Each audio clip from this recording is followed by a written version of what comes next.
Hello everyone, welcome back to my YouTube channel. हमने chapter 3 synthetic fibres and plastic के last 2 lectures को cover कर लिया है। आज हम इसके अंदर प्लास्टिक के बारे में कंप्लीट कवर कर लेंगे। और प्लास्टिक के बाद हमारा क्या है, ये चैप्टर कंप्लीट हो जाएगा। सिर्फ प्लास्टिक टॉपिक ही एक इसके अंदर रहता है। We can use a large number of articles made of plastic in our everyday life. हमारी एवरीडे लाइफ में हम प्लास्टिक से बने हुए बहुत सारे आर्टिकल्स को यूज़ करते हैं। कुछ आर्टिकल्स हमारे प्लास्टिक के बने हुए होते हैं जिनको हम एवरीडे लाइफ में यूज़ करते हैं, जैसे पॉलीथीन बैग्स हैं, water bottles, buckets, mugs, water tanks, water pipes, ball pen pens, comb, toothbrush, toys, shoes. इस तरीके की बहुत सारी चीज़ें ऐसी होंगी जिनको हम डेली लाइफ में यूज़ करते हैं और वो प्लास्टिक से बनी हुई होती हैं। जैसे कप्स है, प्लेट्स है, chair, table, insulation of electric wire. मतलब everything around us is made up of plastic almost. कुछ ना कुछ ऐसा होएगा कि कुछ ना कुछ छोटा मोटा पार्ट तो हर चीज़ के अंदर हमारा प्लास्टिक का बना हुआ ही होता है, छोटी से छोटी चीज़ से लेके बड़ी से बड़ी तक। अगर हम प्लास्टिक्स की लिस्ट बनाने लग जाए ना कि हमारे आसपास कहाँ कहाँ प्लास्टिक है, तो वो एंडलेस है। मतलब उसकी कोई एंडिंग ही नहीं है। इतनी चीज़ें प्लास्टिक से बनी हुई हैं। प्लास्टिक के आर्टिकल्स हर पॉसिबल शेप या हर पॉसिबल साइज़ के अंदर हमें मिलते हैं। कहीं भी अगर आप चेक करोगे कि उसका हर साइज़ मिलेगा, आपको हर शेप मिलेगी। एक ऐसा प्लास्टिक है जो क्या है, ये एक सिंथेटिक मटेरियल है जिसको हम मोल्ड कर सकते हैं। मतलब उसको हम चेंज कर सकते हैं हमारी इच्छा के अनुसार किसी भी शेप के अंदर। जो उसको सॉफ्ट करेंगे तब, और उसको हार्डन कर सकते हैं हम किसी भी ड्यूरेबल आर्टिकल्स के अंदर। मतलब प्लास्टिक एक ऐसा सिंथेटिक मटेरियल है जिसको हम मोल्ड कर सकते हैं हमारे हिसाब से। उसको हम शेप दे सकते हैं जब वो सॉफ्ट होएगा, और उसके बाद उसको उसी शेप के अंदर हार्डन कर सकते हैं। प्लास्टिक का मतलब क्या होता है, इजी टू मोल्ड। मतलब इजीली हम उसको क्या कर सके, चेंज कर सके। अब सिंथेटिक फाइबर के तरीके से ही प्लास्टिक भी क्या है, एक पॉलीमर है हमारा। इसका मतलब ये हुआ, प्लास्टिक के अंदर भी बहुत सारे छोटे छोटे मॉलिक्यूल्स हैं, आपस में अटैच होके एक लंबी सारी चेन बनाते हैं। मतलब लार्ज मॉलिक्यूल बनाते हैं। किस तरीके से, छोटे छोटे मॉलिक्यूल्स आपस में कनेक्ट होके। जो स्टार्टिंग मटेरियल होता है प्लास्टिक का, वो हमें पेट्रोलियम प्रोडक्ट से ही मिलता है, जिनको हम पेट्रोकेमिकल्स भी बोलते हैं। कुछ एग्जांपल्स हैं हमारे प्लास्टिक के, जैसे polythene, polyvinyl chloride, bakelite, melamine, Teflon, nylon. ये सारे क्या है, हमारे प्लास्टिक के ही तो एग्जाम्पल है। जो मेजर प्रॉपर्टीज़ और यूजेस है प्लास्टिक के, वो किस तरीके से है, देखो। हमारा जो पॉलीथीन है, पॉलीथीन का मतलब क्या होता है, पॉली प्लस इथीन। पॉली का मतलब मैनी, इथीन का मतलब क्या होता है कि यहाँ पे इथीन एक ऐसा केमिकल कंपाउंड है जिसकी यूनिट्स को अगर हम मतलब मान लो, इथीन एक छोटा सा मॉलिक्यूल है। अब बहुत सारे इथीन मॉलिक्यूल्स आपस में अटैच होके पॉलीथीन बनाते हैं। तो पॉलीथीन एक ऐसा प्लास्टिक है जो ऑब्टेन होता है पॉलीमराइजेशन से केमिकल कंपाउंड के, जिसको हम क्या बोलते हैं, इथीन बोलते हैं। पॉलीमराइजेशन का मतलब होता है कि दो मॉलिक्यूल्स जब आपस में अटैच होते हैं तो वो पॉलीमर्स बनाते हैं। मतलब एक मोनोमर होता है जो सिंगल यूनिट होती है, पॉलीमर होते हैं जिसमें बहुत सारी यूनिट्स होती है सिंगल की। तो इथीन भी इसी तरीके से पॉलीमराइज किया जाता है। पॉलीमर, अब हमारा जो पॉलीथीन होता है वो टफ होता है, ड्यूरेबल होता है, मतलब कि लंबे टाइम तक चलने वाला होता है। पॉलीथीन को हम किस लिए बनाते हैं, पॉलीथीन बैग्स बनाने के लिए। जैसे प्लास्टिक बैग्स हम ऑलमोस्ट यूज़ भी करते हैं, वाटर प्रूफ प्लास्टिक शीट्स बनाने में, बोटल्स बनाने में, बकेट्स बनाने में, डस्टबिन बनाने में। मतलब पॉलीथीन्स है प्लास्टिक की कुछ चीज़ें बनाने के लिए यूज़ किया जाता है। पॉलीथीन पैकेजिंग के लिए भी यूज़ होता है। अब नेक्स्ट हमारा पॉलीथीन का एक और एग्जाम्पल है, क्या है, पॉलीविनाइल क्लोराइड। ये हमारा सेकंड एग्जाम्पल है जिसको हम पीवीसी भी बोलते हैं। पीवीसी की फुल फॉर्म क्या होती है, पॉलीविनाइल क्लोराइड। ये भी एक क्या है, स्ट्रॉन्ग और हार्ड प्लास्टिक है। ये फ्लेक्सिबल नहीं है, जितना हमारा जो पॉलीथीन होता है वो फ्लेक्सिबल होता है। जैसे हमारा अगर हम प्लास्टिक बैग लेके देखो, उसको किसी तरीके से भी हम उसको फोल्ड कर सकते हैं, तो वो क्या होता है, फ्लेक्सिबल होता है। लेकिन जो हमारा पीवीसी होता है वो फ्लेक्सिबल नहीं होता। अब एग्जाम्पल क्या है पीवीसी का, पीवीसी हमसे हम क्या बनाते हैं, जैसे इंसुलेशन करते हैं इलेक्ट्रिक वायर्स की। मतलब अगर आप कोई भी वायर देखोगे, उसके बाहर से जो प्लास्टिक की लेयर लगी होती है वो हमारी पीवीसी से बनी होती है, पॉलीविनाइल क्लोराइड से। पाइप्स हो गए, गार्डन होजेज होगी, रेनकोट, सीट कवर, इस तरीके की चीज़ें हमारी पीवीसी से बनती हैं। अगला एग्जाम्पल हमारा है पॉलीथीन का, बेकेलाइट। या फिर हम क्या बोल सकते हैं, प्लास्टिक का एग्जाम्पल बेकेलाइट। बेकेलाइट भी हमारा क्या है, एक हार्ड और टफ प्लास्टिक है। ये पुअर कंडक्टर होता है हीट और इलेक्ट्रिसिटी का। मतलब कि बेकेलाइट को हम पुअर कंडक्टर बोलते हैं क्योंकि ये हीट और इलेक्ट्रिसिटी को कंडक्टर नहीं करता।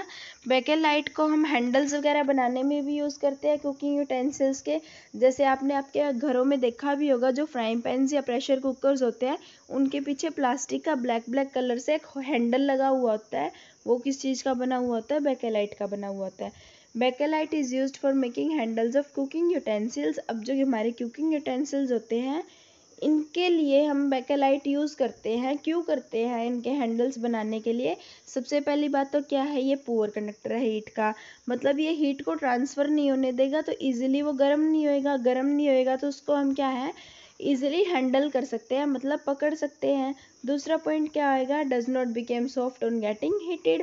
अगर बाय चांस इसको हम ज़्यादा हीट कर देते हैं तो वो उससे पिघलेगा नहीं, सॉफ्ट नहीं होएगा। यही इसकी दो प्रॉपर्टीज़ है जिसकी वजह से हम हैंडल्स बनाने में यूज़ करते हैं। जो हमारे ऐसे प्लास्टिक होते हैं जो सॉफ्ट नहीं होते हीट करने पे, उनको हम थर्मोसेटिंग प्लास्टिक भी बोलते हैं। Bakelite is also used for making electrical fittings. अब बेकेलाइट्स को हम इलेक्ट्रिकल फिटिंग्स के लिए भी यूज़ करते हैं, जैसे इलेक्ट्रिक स्विचेस में, प्लग्स में, सॉकेट्स में बेकेलाइट यूज़ होता है हमारा। इलेक्ट्रिक स्विचेस, प्लग्स और सॉकेट, इनके भी सिर्फ दो ही रीज़न है। एक तो ये इलेक्ट्रिसिटी को कंडक्ट नहीं करता और दूसरा ये सॉफ्ट नहीं होता हीट करने पे। अब now the next one is melamine. अगला प्लास्टिक हमारा क्या है, मेलामाइन है। मेलामाइन एक ऐसा प्लास्टिक है जो टॉलरेट कर सकता है हीट को दूसरे प्लास्टिक के कंपैरिजन में, और फायर को भी रेजिस्ट कर सकता है। मतलब मेलामाइन कुछ ज़्यादा अमाउंट तक हीट को टॉलरेट कर सकता है। मेलामाइंस को हम फ्लोर की टाइल्स बनाने में यूज़ करते हैं, अनब्रेकेबल किचन वेयर्स बनाने में जैसे कि कप प्लेट्स वगैरह हैं, ट्रेज वगैरह बनाने में, फायर रेजिस्टेंट फैब्रिक्स बनाने में। मेलामाइन एक फायर रेजिस्टेंस प्लास्टिक, इसका अदर नेम ये बोल सकते हैं हम कि मेलामाइन को फायर रेजिस्टेंस प्लास्टिक बोलते हैं क्योंकि ये फायर को रेजिस्ट करता है। अब जैसे हमारे फायरमैन्स होते हैं जो आग बुझाते हैं हमारी, उनकी जो यूनिफॉर्म होती है वो मेलामाइन की कोटिंग से ही बनी होती है। मेलामाइन प्लास्टिक की कोटिंग की जाती है उनकी क्लोथिंग्स के ऊपर, ताकि वो उनके जो ड्रेसेस होती है वो फायर को कैच ना कर सके। अब स्पेशल प्लास्टिक कुकवेयर्स है वो भी मेलामाइन के ही बने होते हैं, जो माइक्रोवेव ओवन्स के अंदर यूज़ किए जाते हैं। मतलब जैसे आपने देखा भी होगा कि जो हम माइक्रोवेव के अंदर, माइक्रोवेव ओवन होता है हमारा, उसके अंदर जब हम कुछ भी रखते हैं या उसको बाहर निकालते हैं वो गर्म होता है, तो उसके लिए हम ग्लव्स को यूज़ करते हैं। वो ग्लव्स भी हमारे मेलामाइन से ही बने होते हैं। माइक्रोवेव ओवन्स को जब हम हीट करते हैं, कुक करते हैं फूड को, तो उससे प्लास्टिक वेसल्स भी हमारे जैसे होते हैं जिसके अंदर हम रखते हैं उसको डाल के, तो वो भी तो ज़्यादा हीट नहीं हो पाते हैं, उनको कोई अफेक्ट नहीं होता। क्यों नहीं होता, क्योंकि वो मेलामाइन के ही बने होते हैं। अगला प्लास्टिक हमारा क्या है, टेफ्लॉन। टेफ्लॉन एक स्पेशल प्लास्टिक है on which oil and water do not stick. अब जो टेफ्लॉन की क्वालिटी क्या है कि उसमें ऑयल और वाटर दोनों ही स्टिक नहीं करते। ऑयल और वाटर स्टिक नहीं करते टेफ्लॉन प्लास्टिक के अंदर, क्योंकि उसका जो सरफेस होता है वो स्लिपरी होता है। Teflon also withstands the high temperature. अब ये हाई टेम्परेचर्स को भी विथस्टैंड करता है, मतलब उनको टॉलरेट कर सकता है। Teflon is use to giving non stick coating on the cookwares, जैसे non stick frying pans.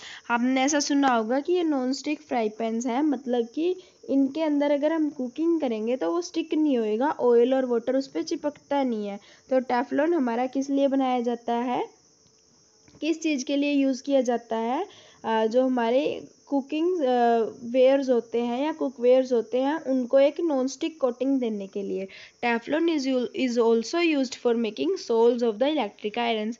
Electric irons के सोल्स को बनाने में भी यूज़ होता है। जो प्रेस होती है उनकी नीचे वाली जो सोल्स होती है उनको भी बनाने में टेफ्लॉन हमारा यूज़ होता है। Plastic are used extensively in the healthcare industries. For example, plastic are used in packaging of tablets, syringe, doctor gloves, threads for stitching wounds. मतलब कि हमारा जो प्लास्टिक होता है वो हेल्थ केयर इंडस्ट्री में भी बहुत ज़्यादा एक्सटेंसिवली यूज़ किया जाता है। एग्जाम्पल जैसे कि टैबलेट्स है हमारी, वो पैकेजिंग होके प्लास्टिक में ही आती है। सीरिंज है, डॉक्टर्स के ग्लव्स होते हैं, थ्रेड्स हैं स्टिचिंग वाउंड्स के लिए, और बहुत सारे मेडिकल इंस्ट्रूमेंट्स होते हैं जो हमारे प्लास्टिक से ही बने हुए होते हैं। Now the next one point is type of plastics. Plastic हमारे 2 टाइप्स के होते हैं। Number 1 is thermoplastic and number 2 is thermosetting plastic. Thermosetting plastic के बारे में मैंने आपको थोड़ा सा ऊपर बताया भी था कि ऐसे प्लास्टिक्स जिनको हीट से कोई इफेक्ट नहीं होता वो थर्मोसेटिंग प्लास्टिक्स होते हैं। We will now discuss the 2 types of plastics in detail one by one। तो सबसे पहले हम शुरू करते हैं थर्मोप्लास्टिक। थर्मोप्लास्टिक क्या होता है? हमारे कुछ प्लास्टिक्स होते हैं जो क्या करते हैं, मेल्ट करते हैं ना जब उनको हम, तो वो सॉफ्ट हो जाते हैं और उसके बाद दोबारा जब उनको कूल करते हैं वो क्या हो जाते हैं, हार्ड हो जाते हैं। तो ये ऐसे प्लास्टिक्स जिनको हम क्या कर सकते हैं, बार बार सॉफ्ट कर सकते हैं, हार्ड कर सकते हैं, उनको थर्मोप्लास्टिक्स बोलते हैं। मतलब अ plastic which can be softened repeatedly by heating and can be molded into different shapes again and again। मतलब ऐसे प्लास्टिक जिनको हम सॉफ्ट कर सकते हैं रिपीट हीटिंग से, मतलब बार बार हीट करके उसको सॉफ्ट करेंगे, उसके बाद उसको अपनी मन चाही मर्जी की शेप के अंदर उसको मोल्ड करेंगे और उसको फिर से क्या है, अगर हमें दोबारा उसको रीहीट करना है तो दोबारा रीहीट, मतलब रिपीटेडली उसको सॉफ्ट और हार्ड करते रहेंगे, अपनी मन मर्जी की शेप देते रहेंगे। ऐसे प्लास्टिक्स को हम थर्मोप्लास्टिक बोलते हैं। थर्मोप्लास्टिक्स फ्लेक्सिबल होते हैं क्योंकि वो इजीली बेंट हो जाते हैं बिना ब्रेकिंग के। अगर हम उनको बेंट करके देखें तो वो इजीली बेंट हो जाएंगे। थर्मोप्लास्टिक्स को थर्मोसेटिंग प्लास्टिक, सॉफ्टनिंग प्लास्टिक्स भी बोलते हैं क्योंकि ये क्या है, सॉफ्ट होते हैं। कुछ एग्जांपल्स है थर्मोप्लास्टिक के, जैसे पॉलीथीन है, पॉलीविनाइल क्लोराइड है। पॉलीथीन का एग्जांपल जैसे हम प्लास्टिक बैग्स लेके रखते हैं हमारे घर, वो भी क्या है, पॉलीथीन ही है, तो वो क्या है, सॉफ्ट होते हैं बहुत ज़्यादा। पीवीसी जैसे हम एग्जांपल एक ले सकते हैं, हमारी जो पाइप्स होती है वाटर पाइप्स, वो भी क्या है, हमारा एक थर्मोप्लास्टिक है। If we take a plastic बोतल, जैसे हमने एक प्लास्टिक बोतल ले ली, पॉलीथीन बोतल बोल सकते हैं हम उसको, उसके अंदर हम क्या करेंगे, क्वाइट हॉट वाटर, मतलब कुछ ज़्यादा ही हम उसको हीट कर ले, हम वाटर को हॉट हो जाए वो, उसके बाद जब हम उसको प्लास्टिक बोतल के अंदर डाल लेंगे तो उसकी क्या है, शेप चेंज हो जाएगी, वो इरेगुलर हो जाएगी प्लास्टिक बोतल जब हम उसके अंदर हॉट वाटर डालते हैं तब। ये किसी लिए होता है क्योंकि जो बोतल होती है हमारी वो किस चीज़ की बनी हुई होती है, थर्मोप्लास्टिक की बनी हुई है। थर्मोप्लास्टिक पॉलीथीन की बनी हुई होती है, तो इससे क्या होगी, वो सॉफ्ट हो जाएगी, हीटेड हॉट वाटर डाल लेंगे तो उससे उसकी शेप चेंज हो जाएगी। This activity shows that the articles made up of the thermoplastic became soft on heating. इससे ही पता लगता है कि हमारे जो आर्टिकल्स हैं वो इसके थर्मोप्लास्टिक के बने हुए होते हैं, वो इजीली सॉफ्ट हो जाते हैं हीट करने पे और अपनी शेप को चेंज कर देते हैं। अब हम क्या करते हैं, एक प्लास्टिक की बोतल लेते हैं, उसको क्या करते हैं, प्रेस करते हैं, फोर्स लगा के हमारे हाथों के बीच में उसको रख के हम उसको प्रेस करते हैं, तो इससे हमें क्या पता लगेगा, जो प्लास्टिक बोतल है वो बेंड हो जाएगी easily. This shows that the articles made up of thermoplastic bend easily. मतलब कि जो आर्टिकल्स थर्मोप्लास्टिक के बने हुए होते हैं वो इजीली बेंड भी हो जाते हैं। अब दूसरे वर्डों में हम ये भी बोल सकते हैं कि थर्मोप्लास्टिक्स क्या होते हैं, फ्लेक्सिबल होते हैं। थर्मोप्लास्टिक ऐसे आर्टिकल्स को बनाने में यूज़ किए जाते हैं जिनको ज़्यादा हीट ना किया जाए और फ्लेक्सिबल हों। एग्जाम्पल्स क्या हो सकते हैं, combs, toys, plastic bag, rain coat, seat covers etcetera. और थर्मोप्लास्टिक्स को इंसुलेशन ऑफ इलेक्ट्रिक वायर के लिए क्यों यूज़ किया जाता है, इसके 2 ही रीज़न है। सबसे नंबर 1 क्या आएगा, कंडक्ट कर सकते हैं इलेक्ट्रिसिटी को, ये आई एम सॉरी कि कंडक्ट नहीं कर सकते इलेक्ट्रिसिटी को, और क्या होते हैं, फ्लेक्सिबल होते हैं। Now the next one is thermosetting plastics. Plastic which get soft only once the first time they are heated after being made. मतलब यहाँ पे हमारे पास कुछ ऐसे प्लास्टिक्स होते हैं जो सिर्फ फर्स्ट टाइम पे हीट किए जाते हैं बनाने के लिए, मतलब सिर्फ एक ही बार हीट होते हैं।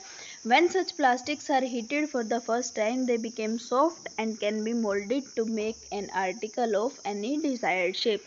जब ऐसे प्लास्टिक्स को हम हीट करते हैं पहली बार तो वो क्या हो जाते हैं, सॉफ्ट हो जाते हैं, और उनको हम क्या कर सकते हैं, सॉफ्ट होने के बाद किसी भी शेप के अंदर या किसी भी आर्टिकल के अंदर उसको मोल्ड कर सकते हैं। On cooling this article became very hard and rigid. जब हम इसको कूल कर देते हैं तो ये आर्टिकल हमारा हार्ड हो जाता है और रिजिड हो जाता है। When this plastic article is heated again, it does not become soft at all।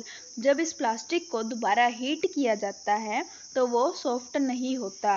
ऐसे प्लास्टिक्स जो सिर्फ एक ही बार सेट किए जाते हैं, मतलब दोबारा हीट करने पे सॉफ्ट नहीं होते या फिर दोबारा हम उनको मोल्ड नहीं कर सकते सेकेंड टाइम पे, उनको थर्मोसेटिंग प्लास्टिक बोलते हैं। One set in a given shape and solidified. A thermostatic plastic can be softened or remolded. मतलब एक बार solidified होने के बाद या फिर एक बार शेप देने के बाद थर्मोसेटिक प्लास्टिक को हम दोबारा रीसॉफ्ट या रीमोल्ड नहीं कर सकते। Thus an article made of thermosetting plastic will retain its original shape permanently even on heating. मतलब अगर हम उनको हीट करेंगे तो भी उसके बावजूद भी वो अपनी ओरिजिनल शेप के अंदर ही रहते हैं। थर्मोसेटिक प्लास्टिक्स को हम थर्मोसेट्स भी बोलते हैं। इसका अदर नेम है एक थर्मोसेट्स। कुछ एग्जांपल्स है थर्मोसेटिक प्लास्टिक्स के, जैसे बेकेलाइट है, मेलामाइन है। थर्मोसेटिक प्लास्टिक हार्ड होते हैं, रिजिड होते हैं, फ्लेक्सिबल नहीं होते हैं। अब इसी कारण से जो थर्मोप्लास्टिक है उनको हम बेल्ड भी नहीं कर सकते, मतलब वो दोबारा से उनको हम बेंड वगैरह नहीं कर सकते। When an article made of thermostatic plastic is forced to bend, it breaks. मतलब अगर हम किसी भी थर्मोसेटिक प्लास्टिक को फोर्स करते हैं बेंड करने के लिए, उसको मोड़ने के लिए ट्राई करते हैं, तो वो ब्रेक हो जाएगा, टूट जाएगा, वो क्या नहीं होएगा, मोल्ड नहीं होएगा। If we take a discarded electric switch and put it in the hot water for some time, we will find that the electric switch doesn't become soft. अब हम एक एग्जांपल लेते हैं कि मान लो हमारे पास एक इलेक्ट्रिक स्विच है, ये थर्मोसेटिक प्लास्टिक का बना हुआ होता है जिसको हम बेकेलाइट बोलते हैं। अगर इसको हम थोड़ी देर के लिए हॉट वाटर के अंदर डालते हैं, ज़्यादा मैक्सिमम बहुत ज़्यादा हॉट वाटर है हमारे पास, अगर हम उसके अंदर उस स्विच को डालते हैं तो थोड़ी टाइम बाद देखेंगे कि इलेक्ट्रिक स्विच सॉफ्ट नहीं होता। इसका मतलब कि जो हमारा इलेक्ट्रिक स्विच है वो किस चीज़ का बना हुआ है, थर्मोसेटिक प्लास्टिक का, जिसको हम क्या बोलते हैं, बेकेलाइट। इस एक्टिविटी से हमें पता लगता है कि थर्मोसेटिक प्लास्टिक सॉफ्ट नहीं होते हीटिंग पे। अगर हम उनको बेंड करने की ट्राई करते हैं, अब एग्जांपल के तौर पे हम इलेक्ट्रिक स्विच को ही ले लेते हैं, अपने हाथों से उसको फोर्स लगा के हम बेंड करने की ट्राई करते हैं, तो हमें क्या लगेगा यहाँ पे, अगर हम मतलब उसको तोड़ने की ट्राई करेंगे या बेंड करने की ट्राई करेंगे तो वो बेंड नहीं होएगा। इससे ये पता लगता है कि थर्मोसेटिक प्लास्टिक हमारे क्या होते हैं, हार्ड होते हैं और रिजिड होते हैं। ऐसे आर्टिकल्स जो थर्मोसेटिक प्लास्टिक से बने हुए होते हैं वो फ्लेक्सिबल नहीं होते, तो इसीलिए उनको हम बेंड भी नहीं कर सकते। थर्मोसेटिक प्लास्टिक्स किस चीज़ के लिए यूज़ होते हैं, ऐसे आर्टिकल्स बनाने के लिए यूज़ होते हैं जिनको हम ना ही तो तोड़ सकें और उनको क्या है, बिल्कुल मतलब उनकी हार्ड होने चाहिए, वो रिजिड होने चाहिए। ऐसे प्लास्टिक्स के लिए यूज़ किए जाते हैं जहाँ पे हीट वगैरह के टाइम पे वो गर्म होके पिघले ना। Thermosetting plastics are used for making handles of cooking utensils. जैसे अब हमारे पास कुकिंग यूटेंसिल्स हैं, उनके हैंडल होते हैं। अब हम कुकिंग करते हैं तो उससे हमारा यूटेंसिल गर्म तो होता ही है, तो अगर वो गर्म होएगा तो हमारा, अगर थर्मोसेटिक प्लास्टिक से ये नहीं बना हुआ होएगा तो ये इजीली क्या हो जाएगा, मेल्ट हो जाएगा, हमारा जो यूटेंसिल है वो ख़राब हो जाएगा। तो इसीलिए थर्मोसेटिक प्लास्टिक्स यहाँ पे यूज़ किया जाता है कि कुकिंग ऑफ यूटेंसिल्स के लिए बनाया जाता है, जैसे frying pan, pressure cookers, plates के लिए होता है, कप्स के लिए होता है, फ्लोर की टाइल्स, इलेक्ट्रिकल फिटिंग्स के लिए जहाँ पे मतलब सॉकेट्स होती है, प्लग्स होते हैं, स्विचेस होते हैं, बॉल पॉइंट पेन्स हैं, टेलीफोन इंस्ट्रूमेंट्स हैं, कुछ आर्टिकल्स थर्मोसेटिक प्लास्टिक से बने हुए ऊपर हमने अभी फिगर के अंदर देखे हैं। Thermosetting plastics are used for making handles of the cooking utensils, जैसे कि फ्राइंग पैन हैंडल्स है और प्रेशर कुकर हैंडल्स हैं। ये किस लिए बनाया जाता है थर्मोसेटिक प्लास्टिक से, इसके दो रीज़न है हमारे पास। They do not soften on getting heated, जब हम इनको हीट करते हैं तो ये सॉफ्ट नहीं होते, और हीट के ये क्या होते हैं, पुअर कंडक्टर होते हैं। थर्मोसेटिक प्लास्टिक इलेक्ट्रिकल फिटिंग्स बनाने के लिए भी यूज़ होते हैं, जैसे इलेक्ट्रिक स्विचेस, प्लग, सॉकेट्स हैं। इसके भी टू रीजंस हमारे पास, कि एक तो ये सॉफ्ट नहीं होते हीट करने पर, दूसरा ये इलेक्ट्रिसिटी को कंडक्ट नहीं करते। अब जो हैंडल्स होते हैं या ब्रिस्टल्स होते हैं टूथब्रश के, वो इस प्लास्टिक से नहीं बने हुए होते हैं। हमने देखा होगा जो टूथब्रश का हैंडल वगैरह होता है वो इस प्लास्टिक से नहीं होता है, क्योंकि जो हैंडल होता है टूथब्रश का वो इतना हार्ड नहीं होता, रिजिड नहीं होता, और जो ब्रिस्टल्स होते हैं टूथब्रश के वो क्या होते हैं, सॉफ्ट होते हैं और फ्लेक्सिबल होते हैं। मतलब जो हमारा टूथब्रश है उसके जब हम आगे वाले ब्रिस्टल्स देखते हैं वो तो क्या होते हैं, सॉफ्ट होते हैं, फ्लेक्सिबल होते हैं, लेकिन उसके जो पीछे वाली हमारे पास स्टिक होती है वो हार्ड होती है और रिजिड होती है। इसका मतलब दोनों की दोनों चीज़ें एक ही टूथब्रश है पर उनकी तो दोनों चीज़ें हैं वो अलग अलग प्लास्टिक से बनाई जाती हैं। इसका मतलब ये हुआ कि जो हैंडल है टूथब्रश का वो थर्मोसेटिंग प्लास्टिक होता है और इसके जो ब्रिस्टल्स होते हैं वो थर्मोप्लास्टिक होते हैं।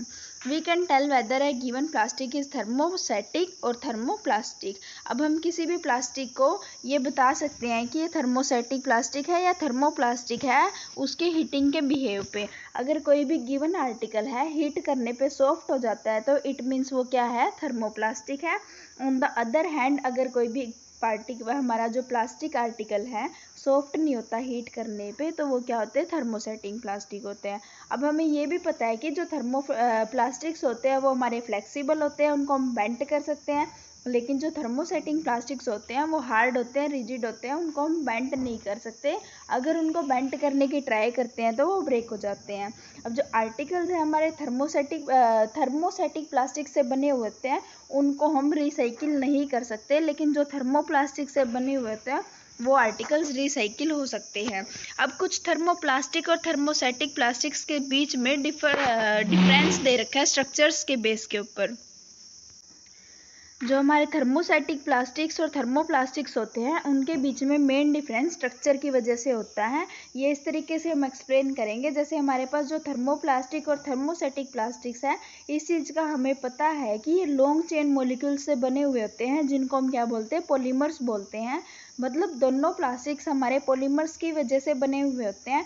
जो थर्मोप्लास्टिक्स होते हैं हमारे नंबर 1 पे है जैसे फिगर के अंदर, इसके अंदर लॉन्ग पॉलीमर चेन्स होती है पर आपस में क्रॉस लिंक नहीं होती एक दूसरे से। जैसे हमारे पास एक चेन ये है पॉलीमर की लॉन्ग, एक चेन ये है, ये दोनों आपस में लिंक नहीं होती क्रॉस लिंक्स की वजह से।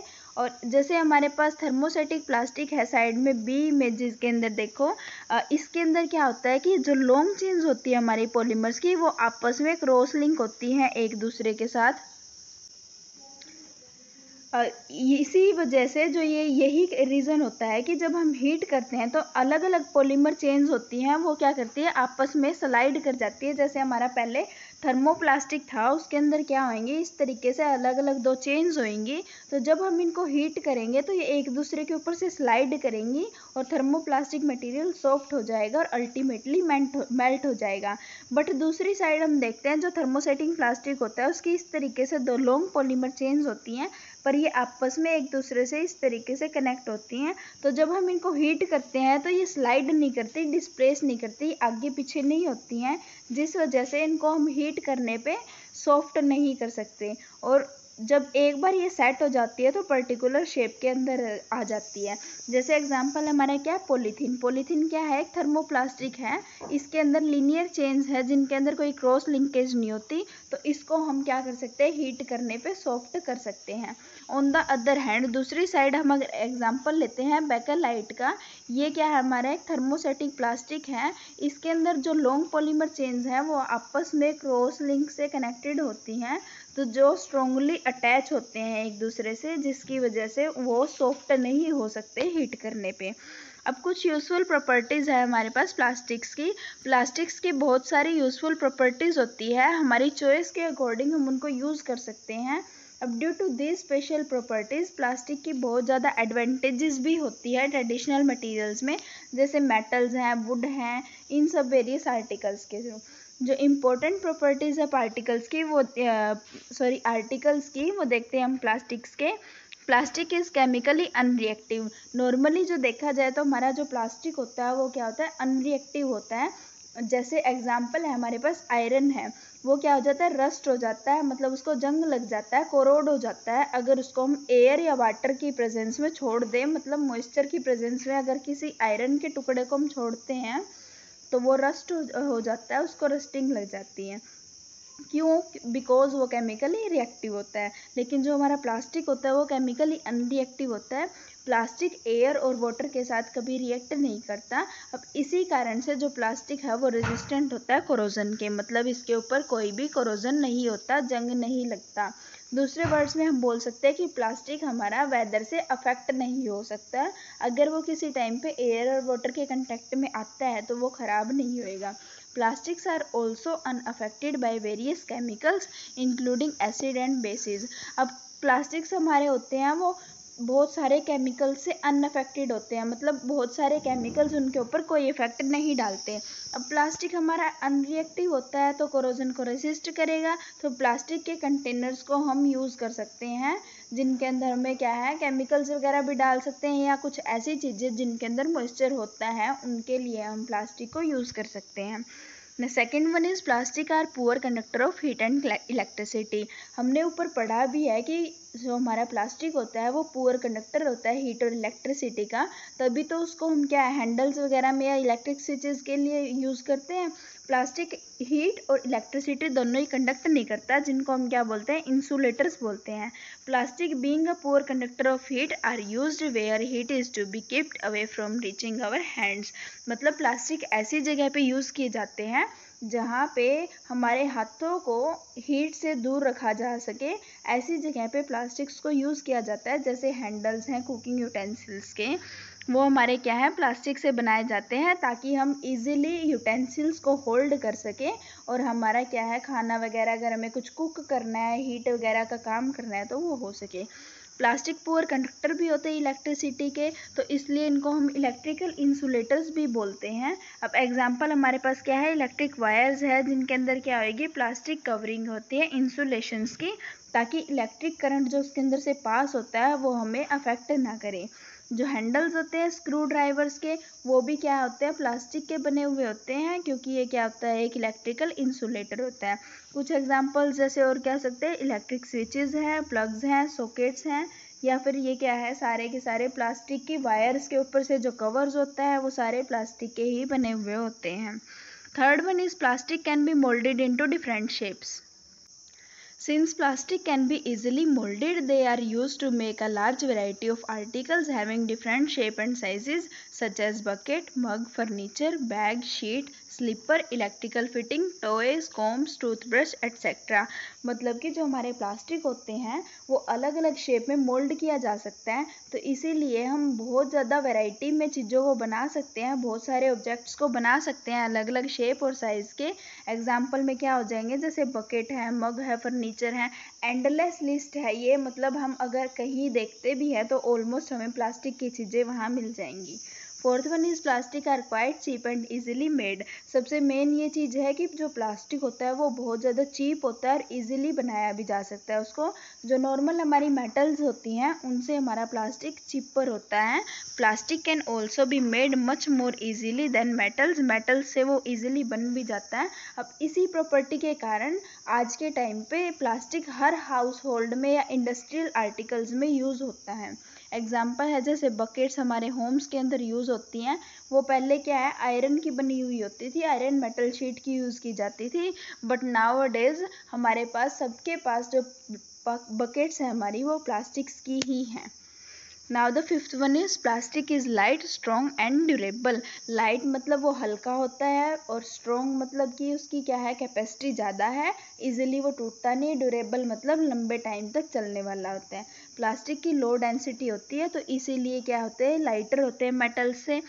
प्लास्टिक की गुड स्ट्रेंथ होती है और लॉन्ग लास्टिंग होते हैं, मतलब लंबे टाइम तक चलने वाले होते हैं। अब इसके कम प्राइस के कारण या फिर इजीली अवेलेबिलिटी के कारण, लाइट वेट के कारण, गुड स्ट्रेंथ के कारण, ड्यूरेबिलिटी मतलब लंबे टाइम तक चलने के कारण, और कोरोजन रेजिस्टेंस मतलब जिसको जंग वगैरह नहीं लगता प्लास्टिक के ऊपर, इसी वजह से प्लास्टिक के कंटेनर्स को प्रेफर किया जाता है फूड वगैरह स्टोर करने में, water, milk, jam, juices, pickle, इस तरीके की चीज़ों को स्टोर करने के लिए। Being lighter than metals, plastics are used in car, aircraft और स्पेसक्राफ्ट। अब प्लास्टिक हमारा लाइट है अदर मेटल्स के कंपैरिजन में, इसी कारण जो प्लास्टिक्स को हम क्या करते हैं कार्स, एयरक्राफ्ट और स्पेस क्राफ्ट के अंदर भी यूज़ करते हैं। Now the next topic is biodegradable and non biodegradable materials.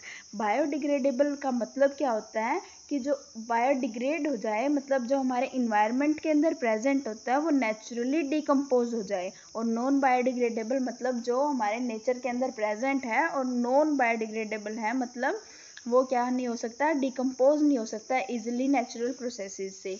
अब हम इसके बारे में थोड़ा डिटेल में देखते हैं। ऐसे material which get decompose through natural processes, मतलब जैसे बैक्टीरिया वगैरह के एक्शन के कारण ऐसे मटेरियल जो डिकम्पोज हो जाए उनको हम क्या बोलते हैं, बायोडिग्रेडेबल मटेरियल्स बोलते हैं।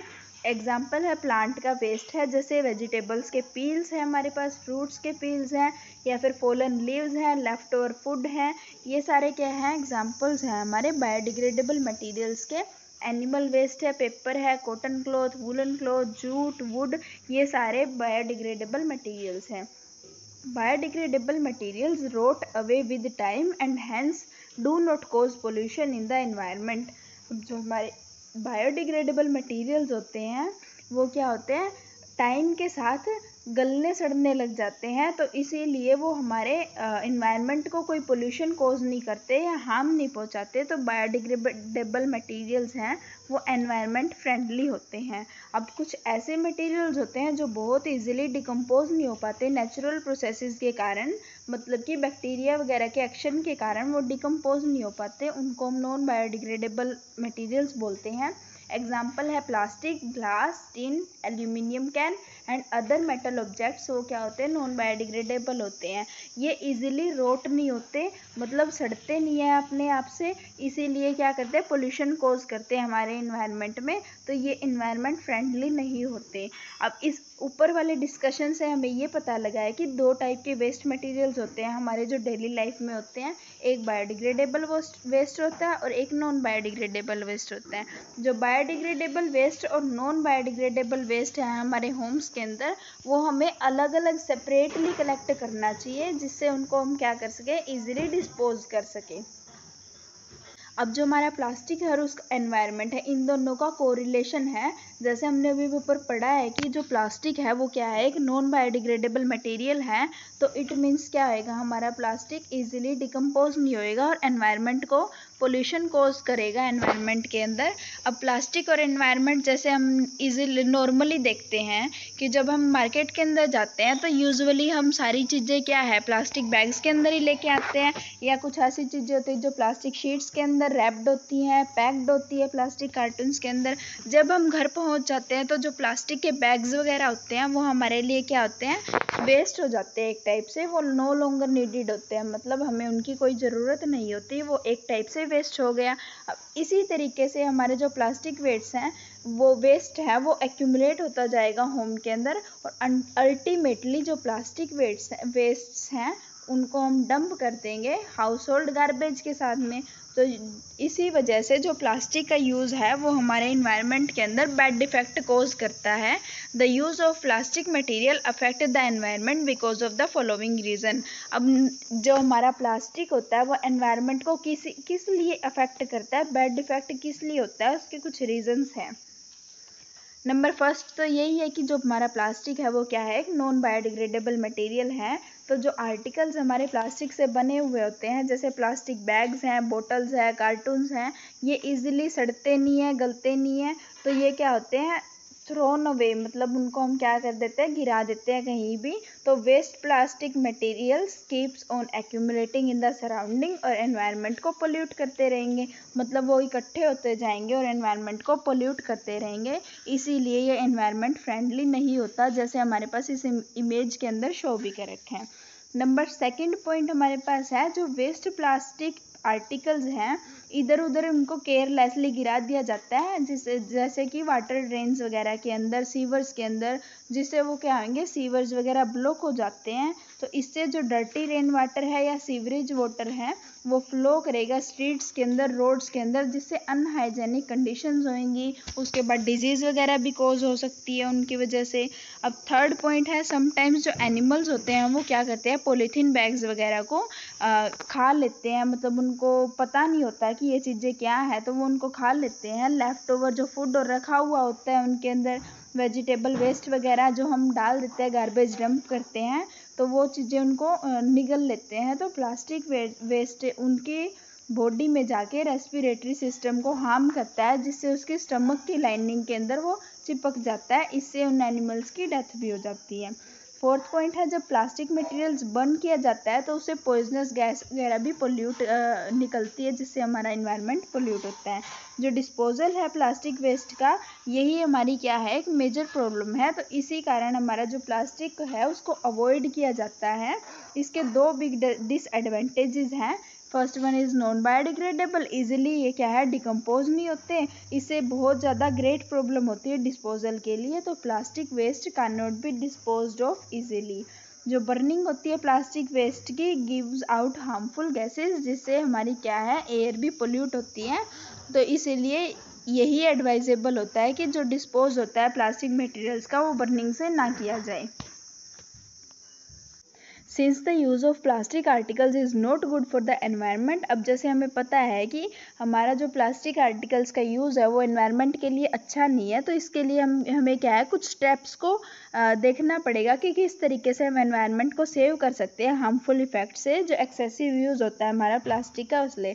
अब हमें ये चीज़ भी पता है कि जो प्लास्टिक है वो हमारे लिए एक यूज़फुल मटेरियल है, तो ये पॉसिबल नहीं है कि हम प्लास्टिक के आर्टिकल्स को यूज़ करना बिल्कुल बंद कर दें।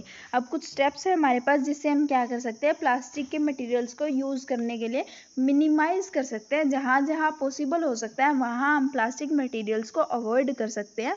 कुछ स्टेप्स हैं जो हम प्लास्टिक मटेरियल्स के लिए यूज़ करते हैं, प्लास्टिक वेस्ट के लिए यूज़ करते हैं ताकि हम हमारे एनवायरनमेंट को सेव कर सकें।